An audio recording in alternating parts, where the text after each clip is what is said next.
New castle Christian network के programme कलाम इलाही और हमारी ज़िंदगी में तमाम नाजरीन को शमसन जावेद की जानब से खुश आमदीद।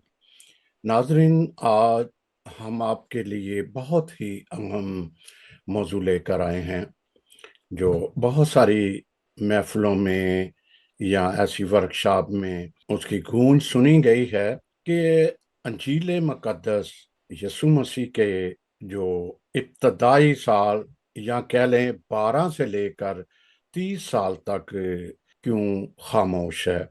अगर हम इसको गूगल रिसर्च करते हैं तो हमें बहुत सारी ऐसी अजीब सी हकायक सामने आते हैं या मालूमात मिलती है। और बड़ी बात यह है कि इंग्लिश में तो आर्टिकल या ऐसी इंफॉर्मेशन मिलती है, लेकिन हमें उर्दू में ऐसा नहीं मिलता।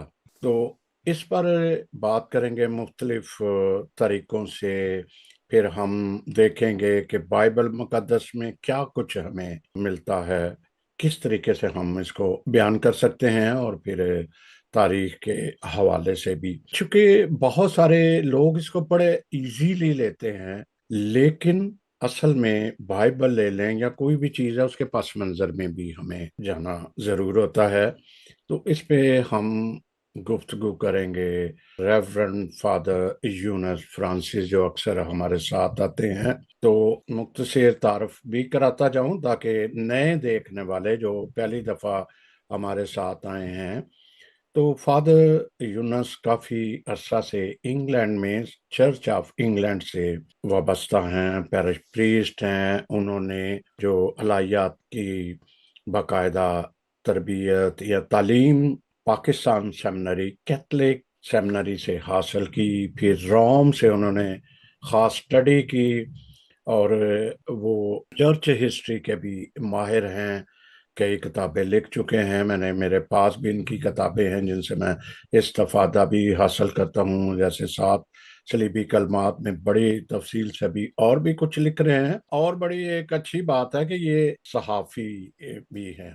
ये बहुत एक ज़बरदस्त बात भी है। तो फादर जी, आपको खुशामदीद कहते हैं। जब मैंने आपके साथ इस टॉपिक की बात की, क्योंकि आपकी मसरूफियात कुछ इस तरह की होती हैं, लेकिन आपने इसको बड़ा इस तरीके से लिया कि आपका भी इंटरेस्ट इसमें है। जी। तो आज के टॉपिक में पहले आप क्या कहना चाहेंगे, तो फिर हम आगे सवाल और जवाब की शुरू करते हैं। जी फादर जी। हाँ जी, सैमसन भाई, सबसे पहले तो आपका बहुत बहुत शुक्रिया मुझे अपने प्रोग्राम कलाम इलाही और हमारी ज़िंदगी में मदऊ करने के लिए। जब आपने मुझसे कहा कि इस बारे में, इस टॉपिक या इस मौजू के बारे में, तो मुझे ये टॉपिक बहुत बहुत अच्छा लगा, बहुत दिलचस्प लगा कि खुदावंद यीशु मसीह की ज़िंदगी के बारे में जो खामोश साल हैं, कुछ उन्हें साइलेंट ईयर्स कहते हैं, कुछ उन्हें पोशीदा साल कहते हैं, हिडन ईयर्स कहते हैं। तो उनके बारे में बातचीत की जाए कि उनके बारे में हम क्या जानते हैं या हम किस तरह उनके बारे में कुछ जान सकते हैं। तो मुझे ये मौजू बहुत अच्छा लगा, और मुझे इस पे थोड़ा इसे रिसर्च करने का, काम करने का मौका मिला। फादर जी, कभी वैसे जितना इतनी उम्र हो गई है, कभी इस तरफ ना ध्यान गया है। कुछ अर्सा पहले एक हमारे पास आए हुए थे पासबान, और स्पेशल हमने कि उनका प्रोग्राम किया तो उसमें ये सवाल भी आया।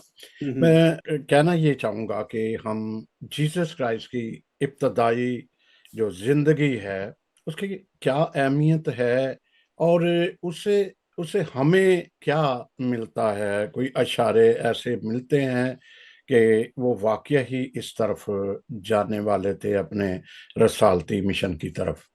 जी।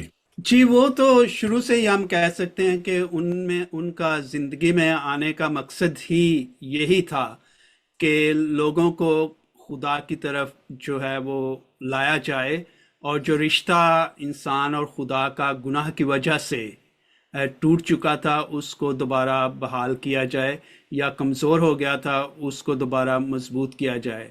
तो हम कह सकते हैं कि उनका ज़िंदगी में आने का मकसद ही यही था। اور انہی الفاظ سے خداوند یسوع مسیح لوکا کی انجیل اس کے چوتھے باب میں وہ انہی الفاظ سے جو ہے اپنی رسالتی زندگی کا آغاز کرتے ہیں کہ کس مقصد کے لیے خدا نے انہیں اس دنیا میں بھیجا تھا۔ تو ہم یقیناً کہہ سکتے ہیں کہ خداوند یسوع مسیح شروع سے ہی، ابتدائی زندگی سے ہی وہ جانتے تھے کہ ان کا زمین پہ آنے کا مقصد کیا ہے اور کس مقصد کے لیے انہیں خدا باپ نے زمین پر بھیجا ہے۔ مثال کے طور پر لوکا کی انجیل اس کا چوتھا باب اس کی 18ویں آیت میں لکھا ہے کہ روح خداوند مجھ پر ہے، اسی لیے اس نے مجھے مسح کیا کہ مسکینوں کو خوشخبری دوں۔ اس نے مجھے اس لیے بھیجا ہے کہ قیدیوں کو رہائی اور اندھوں کو بینائی اور کچلے ہوئوں کو آزادی بخشوں اور خداوند کے سالے مقبول کو مشتہر کروں۔ تو ان کی زندگی کا اس زمین پہ آنے کا مقصد ہی یہی تھا۔ جی، یہ ایک تو ہمیں 12 سال کی عمر سے نیچے جو ہے کچھ ایویڈنس، کچھ بائبل سے، یوحنا کی انجیل یا متی سے ملتا ہے، لیکن ایک خاص اگر آپ یہاں بتاتے جائیں جب وہ 12 سال کی عمر کے تھے، جسے کہتے ہیں کہ وہ اس کے والدین تلاش کرتے کرتے پھر واپس گئے تھے کہ کہاں جی جیزس کرائسٹ، اس کو بیان کریں تو پھر ہم اپنے اصل اس کویسچن کی طرف جاتے ہیں کہ یہ 12 سال سے جو 30 سال ہیں اس کا درمیانی جو پشیدہ ہے جو اناجیل میں ہمیں نہیں ملتا، تو جی ہم بائبل کی مطلب اس سے کیسے ہم عکس کر سکتے ہیں یا دیکھ سکتے ہیں کہ ہمیں کچھ ایویڈنس جی ایسی ملتی ہے، یا جی پشیدہ کیوں ایسے ہے، یہ جو دور ہے، یہ ٹائم ہے یا جی عمر کا حصہ ہی ہے؟ جی جی جیسا کہ آپ نے شروع میں کہا کہ ہمارے جو پروگرام ہے آج کا، اس کا موضوع ہے کہ خداوند یسوع مسیح کی زندگی کے ان سالوں پر بات چیت کی جائے جن کا ہمیں کلام مقدس میں یا اناجیل میں ذکر نہیں ملتا۔ لیکن میں وہاں جانے سے پہلے کچھ ایسی باتوں کا ذکر کروں گا جن کا کلام مقدس میں ہمیں ذکر ملتا ہے۔ اور دلچسپی کی بات یہ ہے کہ ہمیں صرف 2 اناجیل میں خداوند یسوع مسیح کی جو ابتدائی زندگی ہے اس کا ذکر ملتا ہے، جن میں کچھ واقعات ہیں جن کا میں ذکر کرنا چاہوں گا، جن کا ذکر ہمیں متی کی انجیل اس کا پہلے باب کی 18ویں آیت سے لے کر دوسرا باب اس کی 23ویں آیت تک کچھ ہمیں حالات و واقعات ایسے ملتے ہیں جن سے ہمیں خداوند یسوع مسیح کی ابتدائی زندگی کے بارے میں پتہ چلتا ہے۔ ان میں ہم دیکھتے ہیں کہ بیت لحم میں پیدائش، اس کے بعد مجوسیوں کا آنا، پھر مصر کو ہجرت اور مصر سے واپس آنا، پھر معصوموں کا قتل۔ تو یہ متی کی انجیل میں ہمیں ملتا ہے، یعنی کہ ابتدائی زندگی کے بارے میں۔ اس کے بعد ہمیں لوکا کی انجیل میں بھی کچھ ایسے حالات و واقعات ملتے ہیں جن سے ہمیں خداوند یسوع مسیح کی ابتدائی زندگی کے بارے میں پتہ چلتا ہے کہ وہ کہاں تھے اور کن حالات میں تھے۔ ان میں پھر ہم دیکھتے ہیں کہ لوکا کی انجیل اس کا دوسرا باب 1 سے 52 آیت تک یہ ہمیں ذکر ملتا ہے کہ ان کی پیدائش بیت لحم میں ہوئی، وہاں چرواہوں کی آمد، پھر یسوع مسیح کا ختنہ 8 دن کی عمر میں، پھر رسم طہارت یا ہیکل میں نظر کیا جانا 40 دن کے بعد، اور پھر خداوند یسوع مسیح کا ہیکل میں جسے کہا جاتا ہے کہ گم ہو جانا، اور اس کا ذکر ہمیں ملتا ہے 12 سال کی عمر میں۔ تو یہ تو وہ شواہد ہیں جو ہمیں کلام مقدس سے ملتے ہیں کہ ان کے پہلے 12 سالوں میں کچھ اہم واقعات جو ہیں ان کو ہم بلو شک و شبہ ہم کہہ سکتے ہیں کہ یہ ان کی زندگی کا اہم حصہ تھے۔ اب سوال یہ پیدا ہوتا ہے کہ اس کے بعد کیا ہوا؟ تو ہم دیکھتے ہیں کہ اس کے بعد 12 سال کے بعد ہم دیکھتے ہیں کہ وہ اچانک 30 سال کی عمر میں منظر عام پر آتے ہیں۔ جی، میں فادر ایک بات کرنا چاہوں گا اسپیشل، جب وہ 12 سال کے تھے، بزرگوں کے ساتھ بات کر رہے تھے، وہ حیران تھے کہ یہ کس طرح کا ہے، اس میں یہ کس قسم کی اس کے پاس تعلیم ہے، یہ جانتا ہے۔ پھر وہ اس سے آگے ہے کہ وہ कद्दो कामत और रूहानियत में बढ़ता चला गया। जी तो ये एक एक लाइन बड़ी काबिल गौर मिलती है कि वो कद्दो कामत और उसके साथ वो आगे उसमें रूहानियत में या उसमें आगे इल्म और तरक्की में बढ़ता गया। ये ये हमें लूका की इंजील जी उसका दूसरा बाब उसकी 52 आयत में लिखा है, और यीशु हिकमत और कद्दो कामत में और खुदा और आदमियों की मकबूलियत में तरक्की करता गया। जी ठीक एक है, तो ये ये वाला बड़ा है। जी लेकिन जो हम बात कर रहे हैं, जो गैप है, जो खामोश साल जिन्हें कहा जाता है या पोशीदा साल कहा जाता है, तो हमारा मेन मकसद इस प्रोग्राम का यही है कि उन सालों में क्या हुआ, या खुदावंद यीशु मसीह कहाँ थे या क्या कर रहे थे। तो जिनके बारे में बहुत सी रवायात जो हैं वो पाई जाती हैं, बहुत से मफरूसात पाए जाते हैं, बहुत सी क्या सराइयाँ लोग करते हैं।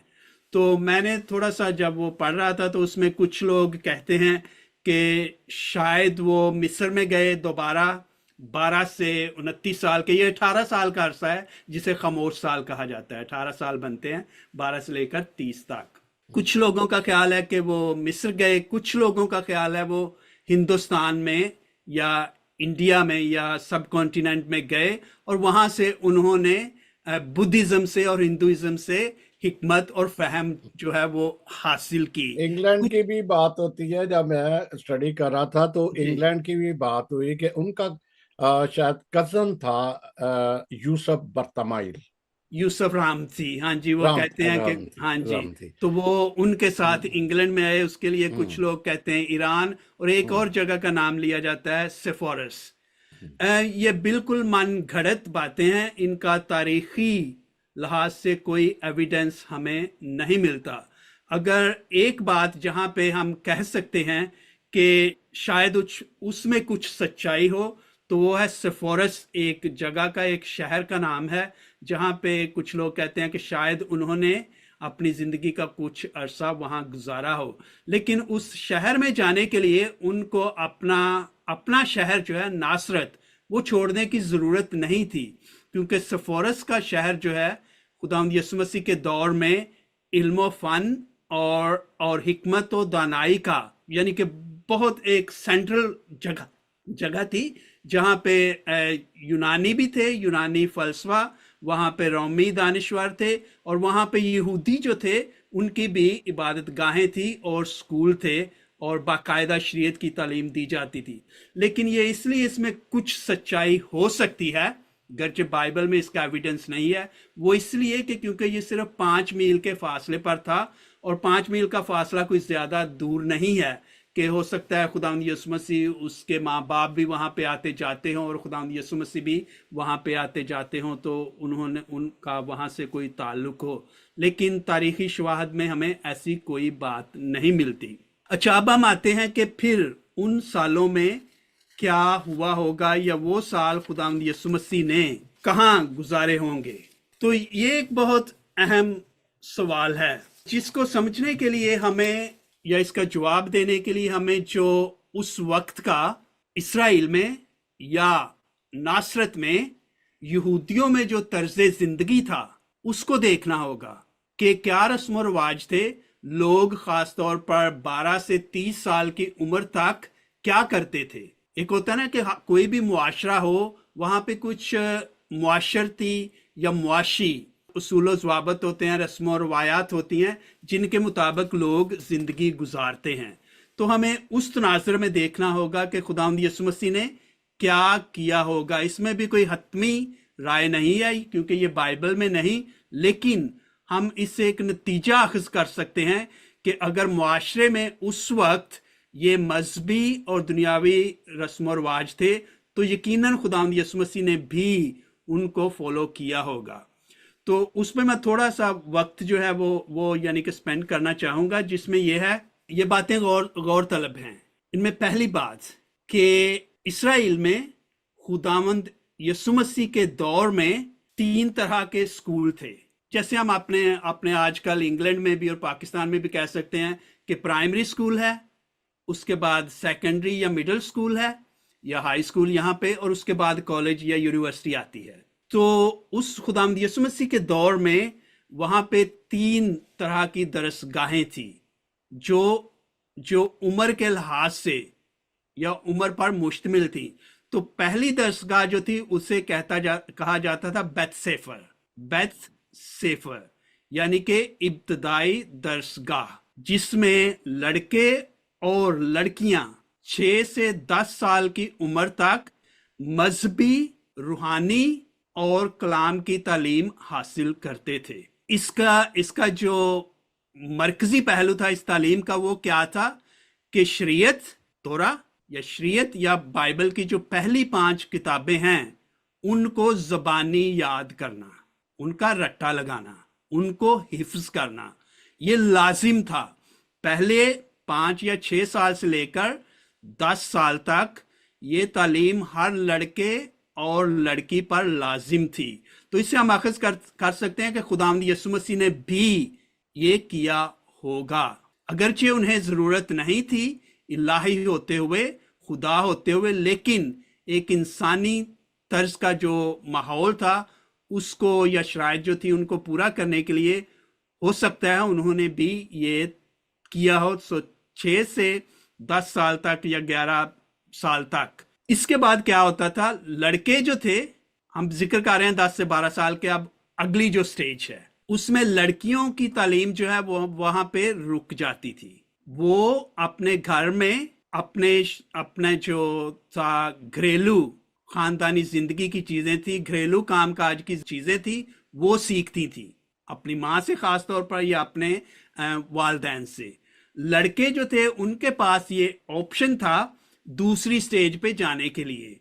वो दूसरी स्टेज क्या थी? बेथ तलमूद, यानी कि तलमूद की तालीम या शरई कवानीन या हदायत को सीखना या उन पर अमल करना। सो दूसरी स्टेज। अब पहली स्टेज में तो आप क्या कर रहे हैं, सिर्फ रट्टा लगा रहे हैं, याद कर रहे हैं खुदा के कलाम को, आपको समझ आए या ना आए। ऐसा होता है ना, इस्लाम में ये बात आम है कि लोग जो हिफ्ज़ कुरान यानी करते हैं तो वो ज़ुबानी सीख लेते हैं, बच्चे भी सीखते हैं, वो उसको याद करते हैं, उसको रट्टा लगाते हैं, चाहे उसकी समझ आए या ना आए। वो पहली स्टेज। दूसरी स्टेज में जो थी 10 से 14 साल की, बेथ तलमूद, जिसमें खुदा के कलाम से हटकर शरई कवानीन और हदायत की तालीम दी जाती थी। यानी कि पहले पे आपने याद कर लिया, आयात को याद कर लिया, बाब याद कर लिए। अब दूसरी स्टेज में जो शरई कवानीन थे उनके बारे में उनको तालीम दी जाती थी। उसके बाद थी तीसरी स्टेज जिसको कहते हैं बेथ मिद्राश। वो थी 15 से तकरीबन 30 साल तक की उम्र, जिसमें आप याद साथ साथ करते जा रहे हैं। फिर आपको जो शरई कवानीन हैं जो रिटन नहीं है लेकिन ओरल ज़बानी रवायात से आप तक पहुंचे हैं या कलाम की तशरीह के जो तरीके हैं वो आपको सिखाए गए हैं।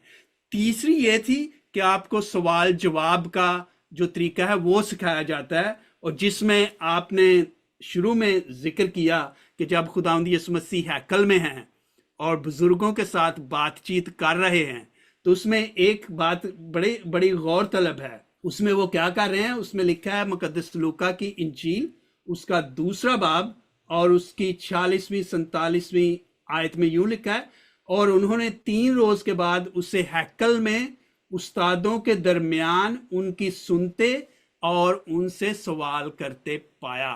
तो ये सवाल करना जो था ये उस तालीम का जो तीसरी स्टेज जिसे आप कॉलेज या यूनिवर्सिटी की तालीम कह सकते हैं उसका एक खास हिस्सा थी। लेकिन यहाँ एक दिलचस्पी की बात ये है कि जो लोग 15 से लेकर 29 साल की उम्र तक ये बातें सीखते थे, खुदावंद यीशु मसीह 12 साल की उम्र में वो कर रहे हैं और वो बातें पहले ही जानते हैं, जो एक आम शख्स जो था वो 15 साल के बाद अमूमन सीखता था, 15 से 20 या उसके बाद। ये बड़ी दिलचस्पी की बात है। इसके बाद हम देखते हैं कि जब हम खुदावंद यीशु मसीह की अगर जिंदगी का इस तनाज़ुर में हम जिक्र करें तो फिर हम ये कह सकते हैं कि ये 12 साल से लेकर 29 साल की उम्र तक जिसका हमें कलाम मुकद्दस में जिक्र नहीं मिलता, यकीनन खुदावंद यीशु मसीह ने भी ये मराहल तय किए होंगे। इसके साथ एक और बात थी, वो बात अहम थी कि जो दूसरा मरहला था तालीम का, जैसे मैंने कहा 10 साल से लेकर 14 या 15 साल तक, उसमें सिर्फ जो जिनमें तालीमी या एकेडमिक काबिलियत होती थी वो ही स्टेज पे जाते थे। दूसरे क्या करते थे, वो जो उनका खानदानी पेशा होता था वो सीखते थे। जैसे कोई लोहार है तो वो काम सीखेगा, जैसे कोई बढ़ई है, कारपेंटर है तो वो उसका काम सीखेगा, वैसे कोई और काम करता है खानदानी जो पेशा है तो वो करते थे। तो जिनमें इल्मी काबिलियत होती थी वो दूसरी स्टेज तक जाते थे।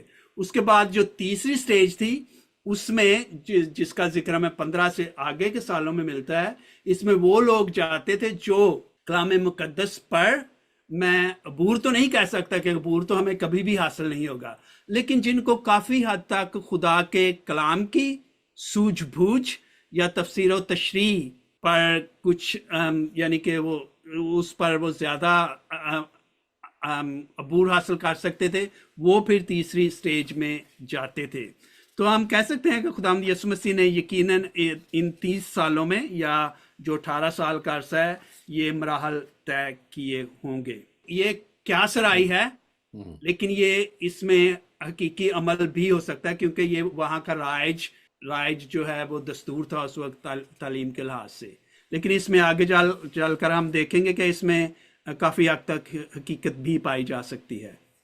ये एक यहाँ पे ये बड़ा इंटरेस्टिंग और समझने वाला और दूसरों को भी समझ आएगी कि जब उसके शागिर्द उसको रबी या उस्ताद, शागिर्द ना सिर्फ शागिर्दों ने कहा, बल्कि जब उसको आजमाने के लिए सरदार कायनों ने भेजा वो सिक्का कि तू इसके बारे में क्या कहता है, क्या कायफा को देना रवा है, तो उस वक्त भी उन्होंने रबी का ला। तो ये रबी का क्या अहमियत है या इसकी शराइत क्या थी रबी के लाने में, या रबी दूसरे मानों में उस्ताद और रबी इब्रानी लफ्ज है रबी। जी ये बहुत बहुत दिलचस्प सवाल है, और इसका जो लिंक है वो जो मैंने पहले बातें की उन्हीं से बनता है। हम यानी कि हम जो पहले बात कर चुके 3 तालीमी मराहल, हम उसी को आगे बढ़ा रहे हैं। तो इसमें यह होता था कि जब लास्ट स्टेज जो एजुकेशन की थी, उसके बाद जो बहुत ज़हीन फतीन जिन्हें अक्ल और हिकमत जो है यानी कि समझा जाता था, बहुत बहुत दानिशमंद समझा जाता था, वो फिर एक मरहला और आगे जाते थे जिनको रब्बी की तालीम के लिए जो चुना जाता था, और वो एक हिसाब से उस्ताद बन जाए। रब्बी का मतलब उस्ताद है ना, यानी कि सादा लफ्ज़ों में। तो खुदावंद यीशु मसीह को रब्बी क्यों कहा जाता है या कहा गया, और यहाँ तक कि सिर्फ आम लोगों ने नहीं बल्कि उन्हें फ़कीह और फरीसियों और सदूकियों ने भी रबी कहकर, कई कानूनदानों ने भी उनको रबी कहकर पुकारा। दिलचस्पी की बात यह है, और यह भी बड़ी गौरतलब बात है, कि खुदावंद यीशु मसीह के दौर में 2 तरह के रबी होते थे। 2 तरह के रबी, ये बहुत बहुत यानी कि गौरतलब बात है। उनमें क्या था, एक को आम रबी कहा जाता था और एक मखसूस शुदा रबी होते थे। इनमें फ़र्क क्या था?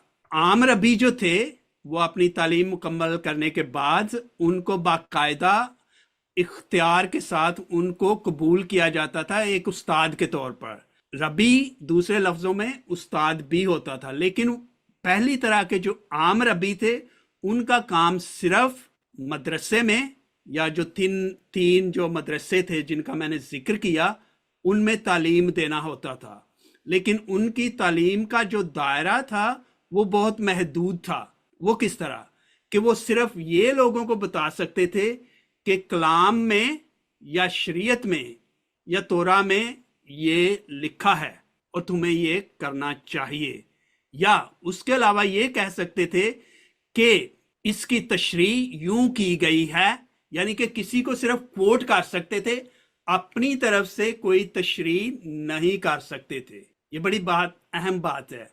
आम रबी जो थे वो सिर्फ जो लिखा हुआ है या लिखा गया है उसको जूं का तूं लोगों तक पहुंचाना था। लेकिन जो दूसरी तरह के रबी थे उनको मखसूस शुदा कॉन्सिक्रेटेड या अनॉइंटेड रबी कहा जाता था। उसको हम मौजूदा दौर में ये मिसाल ले सकते हैं कि जैसे जो एस्टेब्लिश चर्चेस हैं, जैसे रोमन कैथोलिक चर्च हो गया, चर्च ऑफ इंग्लैंड हो गया, ऑर्थोडॉक्स चर्च हो गया, या जिनमें मिसाल के तौर पर हम देखते हैं कि बिशप का ओहदा है, तो उनको बहुत सालों की तालीम व तरबियत और तजुर्बे के बाद ख़ास खसूसियात की बिना पर उनको बिशप मुकर्रर किया जाता है या मखसूस किया जाता है। उनमें यह नहीं होता कि मुझे रात को ख्वाब आया और मैं कहूं कि अब मैं आज सुबह मैं पास्टर था, दोपहर को मैं सीनियर पास्टर बन गया और शाम को मैं बिशप बन गया। ऐसे भी होता है ना कि पहले साल आप पास्टर बन गए, दूसरे साल आप सीनियर पास्टर और तीसरे साल आप बिशप बन गए। ऐसा कुछ नहीं था। मखसूस शुदा रबी बनने के लिए आपका तजर्बा, आपकी तालीमी काबिलियत, आपका अक्ल फहम, ये बहुत ज़रूरी था। और ये आप डिसाइड नहीं करते थे कि मैं बहुत इंटेलिजेंट हूँ, बल्कि जो आपसे सीनियर पहले से मखसूस शुदा रबी थे वो इस बात का तयन करते थे कि ये बंदा अब नेक्स्ट स्टेज, जो हाईएस्ट स्टेज है, उस पे पहुंचने के काबिल है। तो उसमें क्या था जो आम रबी में नहीं था? आम रबी सिर्फ जैसा कलाम है वैसे का वैसा जूं का तूं लोगों तक बयान करते थे। लेकिन जो मखसूस शुदा रबी था वो 3 बातें कर सकता था जो आम रबी नहीं कर सकते थे। वो 3 बातें क्या थी? पहली बात कि मखसूस शुदा रबी एक जगह से दूसरी जगह जाकर तालीम दे सकता था। आम रबी सिर्फ मुकामी जगह पर ही मदरसे में या जो दरसगाह थी उसमें तालीम देता, लेकिन जो मखसूस शुदा रबी था वो अपने गांव से, अपने कॉलोनी से, अपने एरिया से जाकर दूसरी जगह भी तालीम दे सकता था।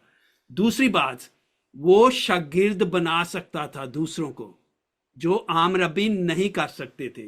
तीसरी बात, वो कलाम की नई तफसीर और तशरीह कर सकते थे जो मखसूस शुदा रबी थे। अब ये बातें जानना क्यों ज़रूरी है? इनका खुदावंद यीशु मसीह की ज़ात के साथ बहुत गहरा ताल्लुक है कि वो एक आम रबी नहीं थे, बल्कि वो जो दूसरे रबी हैं उस कैटेगरी में आते हैं, जो जगह जगह जाकर तालीम दे सकते थे, जो शागिर्द बना सकते थे और जो कलाम की तफसीर कर सकते थे। लेकिन इसमें फ़र्क ये है खुदावंद यीशु मसीह के मखसूस शुदा रबी होने और आम शख्स के मखसूस रबी होने में। वो फ़र्क क्या है?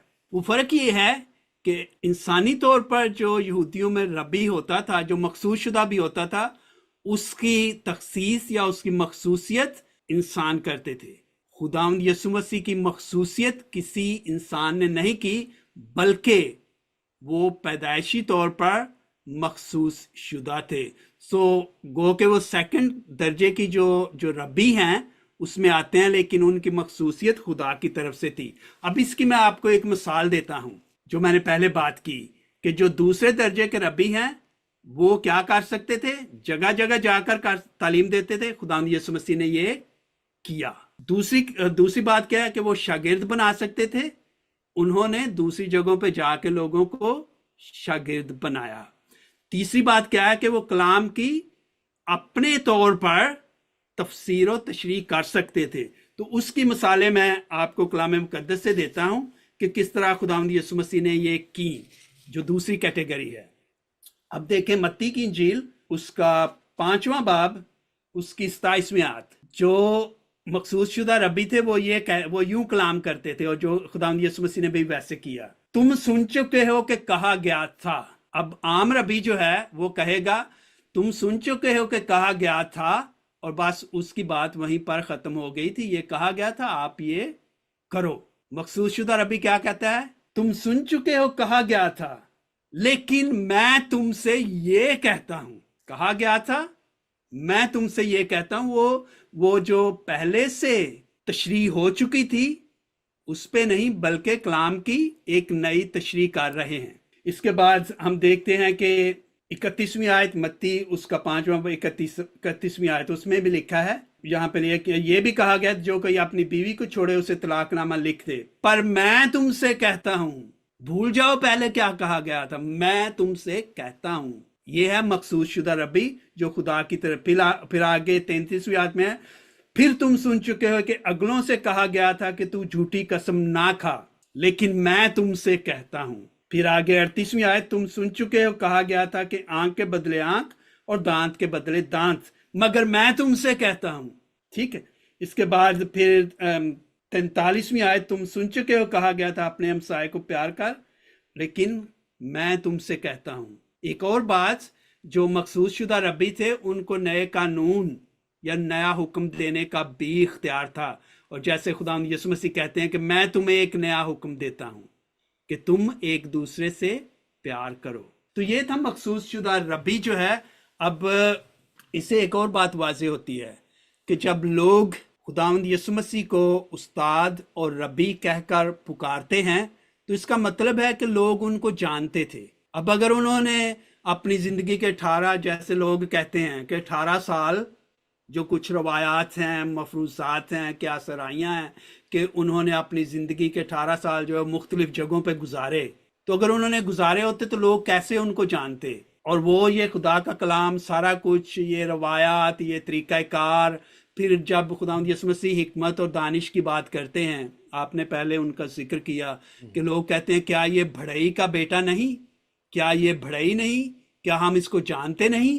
تو اگر وہ لوگ جانتے ہیں تو ظاہر ہے انہوں نے اپنی زندگی وہیں پہ گزاری ہے، نہ کہ انڈیا میں، بھارت میں، نہ کہ ایران میں، نہ کہ مصر میں، نہ کہ تبت میں، نہ کہ انگلینڈ میں. تو یہ کلام مقدس سے ہی ہمیں اس بات کا ثبوت ملتا ہے کہ انہوں نے اپنی زندگی وہیں ناصرت میں ہی گزاری. اور جو جن کو ہم ہیڈن ایئرز کہتے ہیں، جن کا خدا کا کلام میں ذکر نہیں، لیکن میری نظر میں وہ لوگوں کی نظر میں ہیڈن نہیں تھے، وہ ان پہ واضح تھے. کیونکہ وہ کہتے ہیں کہ یہ تو ہم میں سے ہی ہے، ہم تو اس کے بھائی بہنوں کو جانتے ہیں، ہم تو اس کی ماں مریم کو جانتے ہیں، کیا اس کا باپ یوسف نہیں؟ یعنی کہ اس کو بہت اچھی طرح جانتے تھے. اور اسی لیے وہ کہتے ہیں نا کہ جب وہ ساری باتیں کرتے ہیں، معجزات کرتے ہیں اور تعلیم دیتے ہیں، تو وہ کہتے ہیں کہ یہ ہم میں سے ہی ہو کر اتنا عقل مند، اتنا فہم اور اتنے معجزے کرنے والا کیسے ہو گیا؟ تو اس کا مطلب ہے کہ انہوں نے یہ، جن کو ہم ہڈن یا خاموش سال کہتے ہیں، پوشیدہ سال کہتے ہیں، یہ ہماری نظر میں پوشیدہ ہیں یا کلام ان کا ذکر نہیں کرتا، لیکن جو لوگ وہاں پہ تھے وہ ان کے لیے وہ ہڈن، پوشیدہ یا خاموش سال نہیں تھے. ایک بات اور آخر میں کہوں گا کہ جو کچھ حقائق جو ہیں وہ ہمیں ملتے ہیں کلام کے حوالے سے، جن کا میں نے ذکر کیا کہ مخصوص شدہ ربی. تو خداوند یسوع مسیح مخصوص شدہ تھے، لیکن انسانوں کی طرف سے نہیں، خدا کی طرف سے. لیکن کہا جاتا ہے کہ خداوند یسوع مسیح کے دور میں ان سے 100 سال پہلے اور 100 سال بعد میں اسرائیل میں جو مخصوص شدہ ربی تھے، جن کو وہ 3 باتیں جن کا میں نے ذکر کیا کہ اختیار تھا، دوسری جگہوں پہ جا کر تعلیم دینا، شاگرد بنانا اور نئی تشریح کرنا، تفسیر و تشریح کرنا، وہ کہتے ہیں کم سے کم 200 سال میں شاید 12 ایسے ربی تھے جو ایسے گزرے ہیں. تو یہ کوئی عام بات نہیں تھی مخصوص شدہ ربی ہونا. میں ایک بات اور یہاں پہ بتا دوں جو بہت اہم ہے، وہ یہ ہے کہ ہم دیکھتے ہیں کہ خداوند یسوع مسیح با اختیار ربی تھے، صاحب اختیار. جن کے لیے میں نے مخصوص شدہ ربی ہونے کا لفظ استعمال کیا، ان کو صاحب اختیار ربی بھی کہا جاتا ہے. اور خداوند یسوع مسیح صاحب اختیار ربی تھے، کیونکہ خداوند یسوع مسیح نے جو تعلیم دی اس کے بارے میں متی 7 باب اس کی 29ویں آیت میں لکھا ہے. یہ بڑی اہم بات ہے، لکھا ہے کہ جب یسوع یہ باتیں کر چکا، یعنی کہ وہ تعلیم دے چکا، تو ہجوم اس کی تعلیم سے حیران ہوا، کیونکہ وہ ان کے فقیوں کی طرح نہیں بلکہ صاحب اختیار کی طرح انہیں تعلیم دیتا تھا. تو خداوند یسوع مسیح صاحب اختیار ربی تھے. بہت زبردست. اور اس سے پہلے کہ قائن اعظم کی بات ہو، یہ 30 سال جو کافی پیچھے بھی پرانے عہد نامے میں یا انبیاء نے بھی 30 سال کے تھے جب انہوں نے رسالتی جو خدمت ہے وہ شروع کی.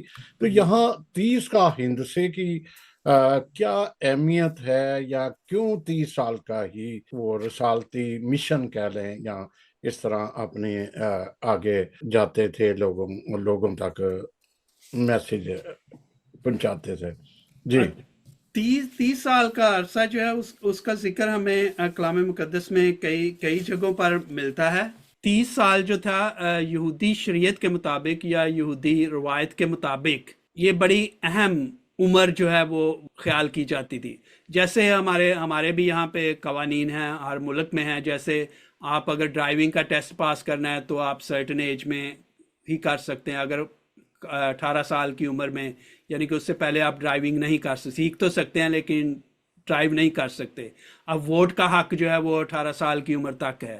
اس طرح کچھ نہ کچھ، یعنی کیوں یہ ایج لمٹ کیوں مخصوص شدہ ہے؟ شادی کے لیے بھی یعنی کہ ایج لمٹ ایک مخصوص ہے، تو وہ کیوں ہے؟ کیونکہ یہ تصور کیا جاتا ہے کہ اس ایج تک، اس عمر تک جب انسان پہنچتا ہے تو وہ یہ کام کرنے کے قابل ہے، اس کو میچور، جو ایج آف میچورٹی جسے ہم کہہ سکتے ہیں۔ اب یہودی روایات کے مطابق ایج آف 30 جو تھی وہ حتمی طور پر ایج آف میچورٹی گردانی جاتی تھی، بلاغت کی ایج۔ تو اس میں کیا ہوتا تھا؟ 4-5 چیزیں تھی جو وہ ہوتی تھی، جو آپ پہلے نہیں کر سکتے تھے، اس کے بعد آپ جو ہے وہ پوری آزادی کے ساتھ وہ چیزیں کر سکتے تھے۔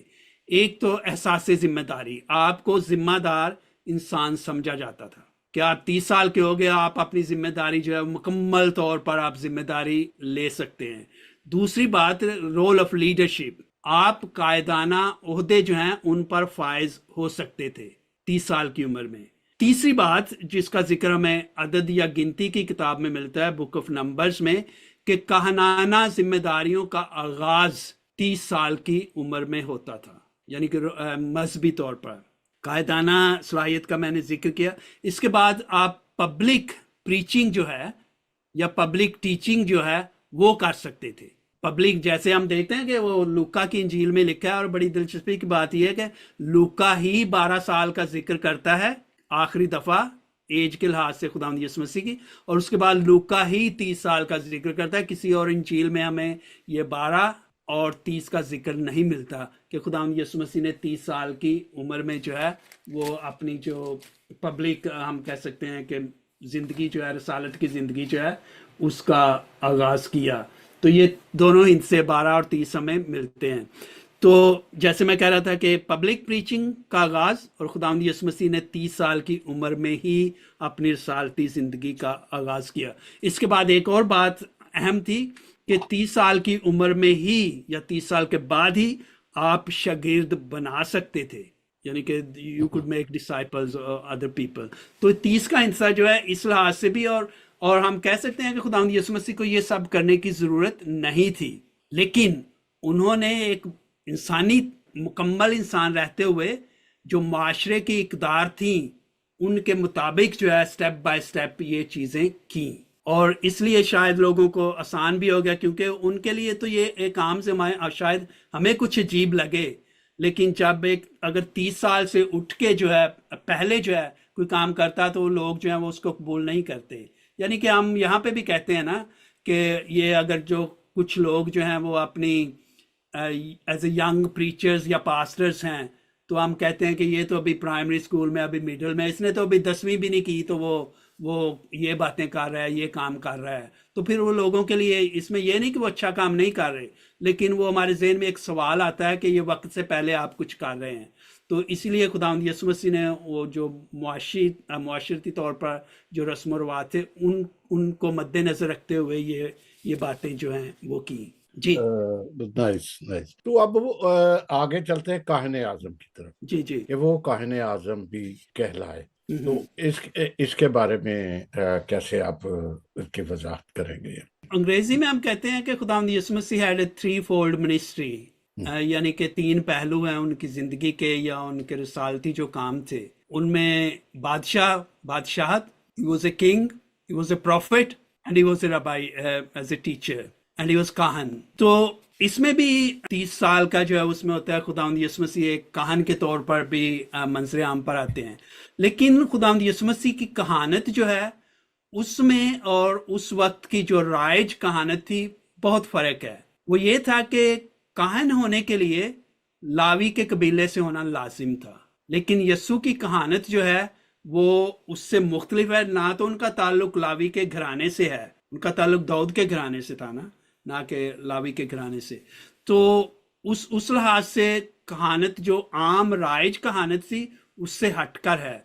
लेकिन खुदावंद यीशु मसीह की कहानत जो है उसे अक्सर कहा जाता है कि is a priest and high priest in the order of Melchizedek, कि जो मेल्कीसेदेक की कहानत है जिसका जिक्र हमें, जो बादशाह भी था और काहिन भी था, जिसका जिक्र हमें तकवीन या पैदाइश की किताब उसके 14वें बाब में मिलता है, और जिसका जिक्र इब्रानियों के खत उसके 5वें और 7वें बाब में किया गया है कि वो कहने मल्कीसेदेक की रूह से अब्दी कहने आसिम है।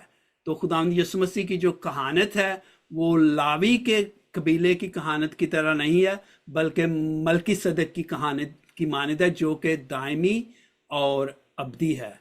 और एक और बात है ऐड कर दूं अब यहाँ, ये बड़ी खूबसूरती की बात है कि जो लावी के घराने के काहिन जो थे वो कुर्बानियां चढ़ाते थे, ठीक है, गुनाह के लिए कुर्बानियां, जो बर्रों की कुर्बानियां चढ़ाते थे।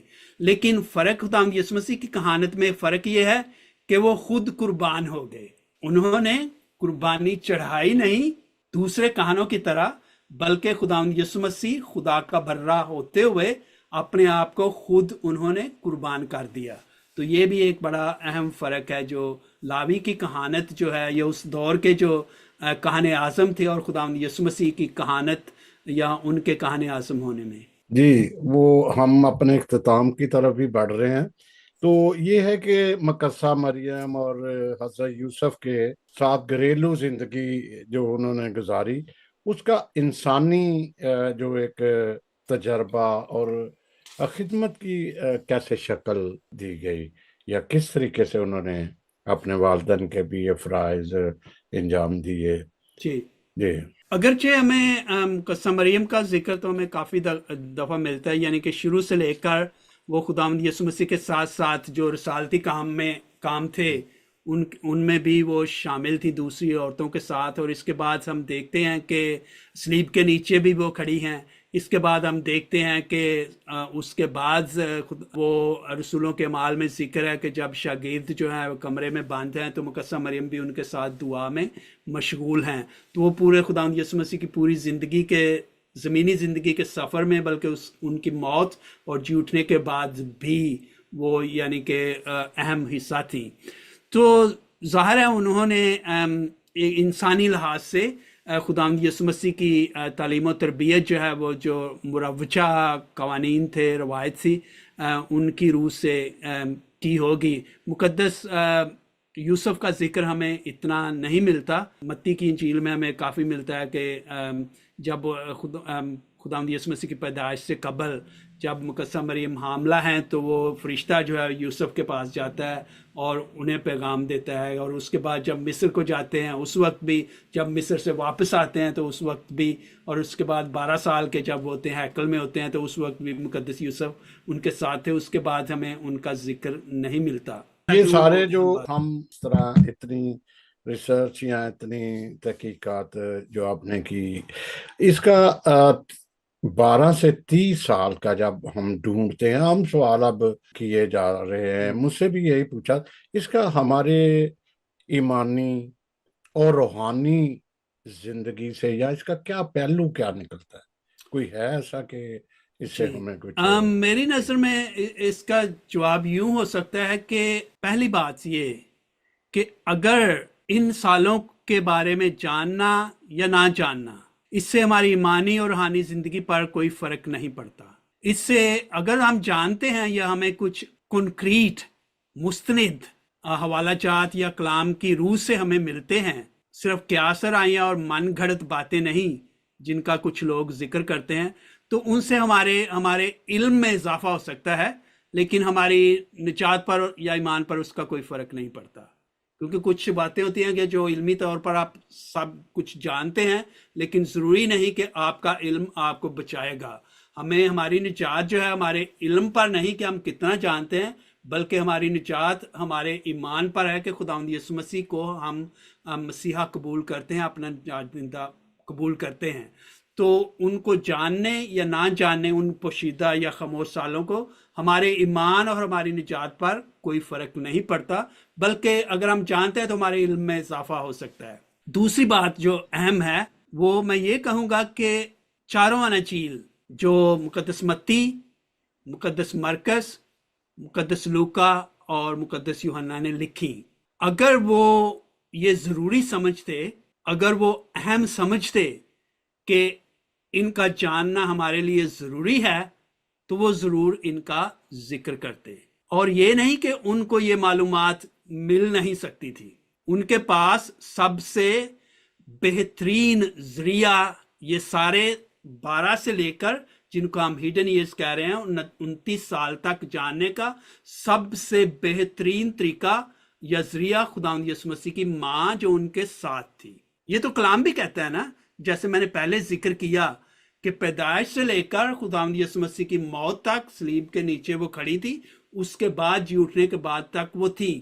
تو ان میں مقدس متی اور مقدس یوحنا 2 انجیل نویس، دوسرے چلو وہ تو لوکا اور مرکز چلو ڈائریکٹ نہیں تھے جیسے یہ ہیں ساتھ ساتھ شروع سے، تو اگر وہ یہ ضروری سمجھتے تو کیا وہ مقدسہ مریم سے پوچھ نہیں سکتے تھے کہ ان سالوں میں کیا ہوا؟ انہوں نے ان کے لیے یہ ضروری نہیں تھا ہمیں بتانا وہ جو تفصیلات ہیں، ان کے لیے ضروری کیا تھا؟ خداوند یسوع مسیح کی پیدائش اس لیے کہ وہ وعدوں اور پیشن گوئیوں کی تکمیل تھے، تو اس میں وہ ہمیں بتا دیتے ہیں ان کی پیدائش کے بارے میں۔ اس کے بعد کیا تھا؟ خداوند یسوع مسیح کی تعلیمات کے بارے میں ہمیں بتانا، ان کی تمثیلات کے بارے میں ہمیں بتانا، ان کے معجزات کے بارے میں بتانا، ان کے دکھوں اور تکلیف اور ان کی صلیبی موت کے بارے میں بتانا، ان کے مردوں میں سے جی اٹھنے کے بارے میں بتانا، اس کے بعد جو ہے روح القدس کے نزول کے بارے میں ہمیں بتانا۔ تو آپ پوری انجیل جو چاروں اناجیل ہیں جب آپ ان میں پڑھتے ہیں تو ہمیں پیدائش کا کم اور تعلیمات اور پھر زیادہ ذکر جو ہے ہمیں خداوند یسوع مسیح کے دکھوں، صلیبی موت، ان کے جی اٹھنے اور اس کے بعد جو دوسروں کو یہ پیغام دینا کہ دنیا میں جا کر میرے نام کی منادی کرو، تو ان کا فوکس جو مرکز تھا ان کی تعلیم کا یہی تھا۔ تو اس لیے انہوں نے یہ ضروری نہیں سمجھا۔ تو ہمارے لیے بھی اگر ہم جانتے ہیں اور ہمیں مستند ذرائع سے کچھ ملتا ہے جو خدا کے کلام کے خلاف نہیں ہے، لیکن جس کا کوئی معنی بنتے ہیں، جو خدا کے کلام کے قریب ہے، جیسے میں نے کچھ باتیں کی جن کا میں نے ذکر کیا، ان کا ربی کہلانا اور لوگوں کا ان کو تسلیم کرنا یا ان کو سوالات کرنا، اور اس معاشرے میں رہتے ہوئے اس طرز زندگی سے متعلقہ انہوں نے جو کام کیے، تو ان کا تو کچھ سینس بنتا ہے اور کلام مقدس سے آپ کچھ باتیں لے سکتے ہیں۔ تو فائنلی میں یہی کہوں گا کہ اگر ہمیں کوئی مستند تعلیم ملتی ہے تو یا کیا حقائق یا شواہد ملتے ہیں تو ٹھیک، ہمارے علم میں اضافہ ہو جائے گا، لیکن ہماری نجات کے بارے میں اس کا کوئی فرق نہیں پڑے گا، کیونکہ ہم خداوند یسوع مسیح پر ایمان کے حوالے سے زندہ ہیں، نہ کہ علم کے حوالے سے۔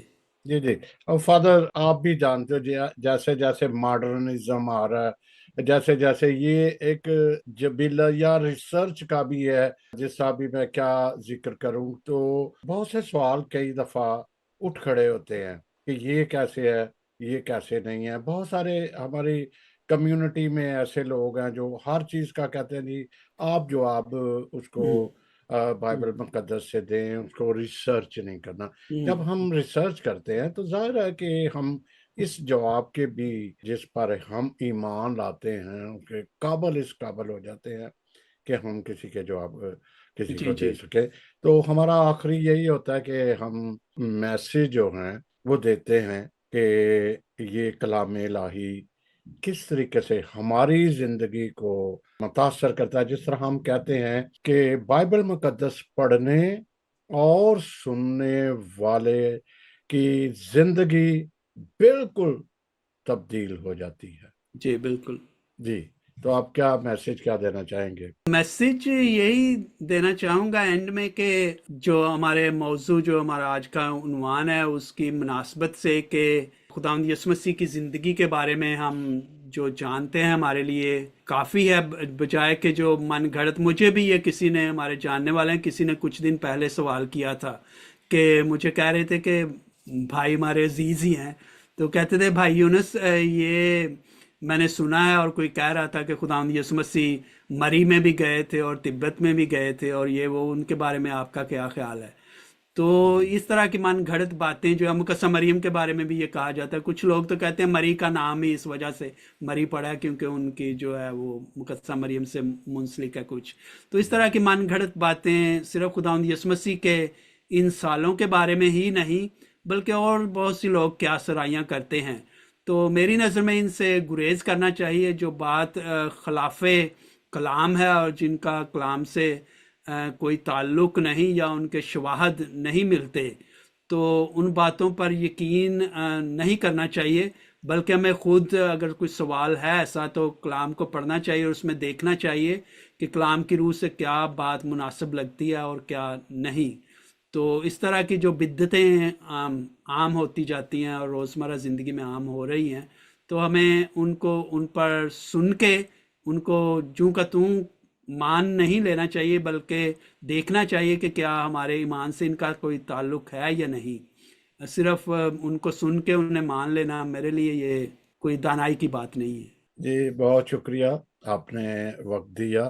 اور ناظرین، ایسی ریسرچ جو سوالات ہیں، فادر یونس ہمیشہ محنت بھی کرتے ہیں، اور مجھے بتا رہے تھے کہ میں اس پہ ایک بہت جلد ایک کتاب میری منظر عام پر آ جائے گی، جو آپ بھی اسے استفادہ کر سکتے ہیں اور رابطہ بھی کر سکتے ہیں. آپ میرے ساتھ بھی کر سکتے ہیں اگر آپ کے پاس ان کا فون نمبر نہ ہو.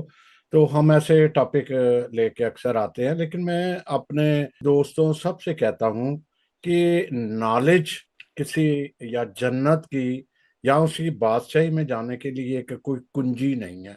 آپ کے اعمال ہیں کہ آپ اس کی راہ پہ چلیں، جو تعلیم ہے اس کو مانیں، اس پہ اس کے پیروی کریں، اس پہ چلیں، تو یہی آپ کے لیے ایک انعام بھی ہوگا، اس کی بادشاہی میں جانے کا ایک راستہ بھی ہوگا. بہت شکریہ ناظرین، ضرور دیکھیے گا اگلا سیگمنٹ کیا لے کے آتے ہیں.